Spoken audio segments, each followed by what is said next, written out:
Humza Yousaf made the comments just weeks before the results of a wide-ranging consultation on raising the age of eligibility.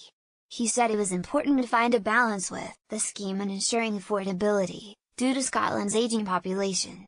Mr Yousaf said there was concern around the longer-term sustainability of the scheme, with Scottish ministers considering raising the age of eligibility.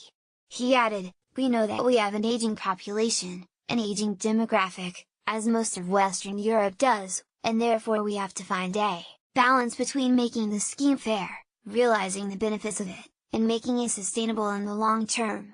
That's why we've had the consultation. We do have to look at that sustainability." Read more. Humza Yousaf, not acceptable for wages to be docked for whether no-show free bus passes were first introduced for over 60s and the disabled in 2006 under the last Labour-led Scottish Government. Over 1 million people currently benefit from free bus travel in Scotland, representing a third of all bus journeys made each year. Speaking in front of a Holyrood committee, Mr Yousaf said there have been 3,000 responses to the Scottish Government's call for views. Scottish Labour insisted they would fight cuts to bus passes.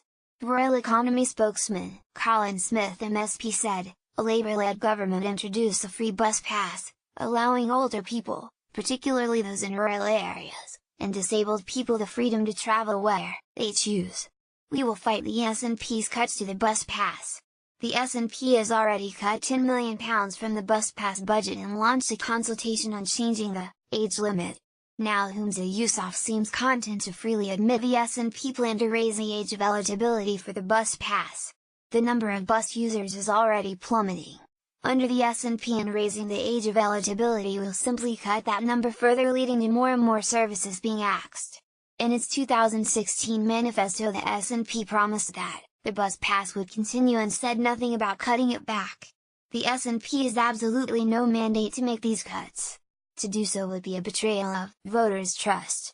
Humza Yousaf should go and read his own 2016 manifesto and ditch his plans to cut the bus pass, which have never been endorsed by the electorate.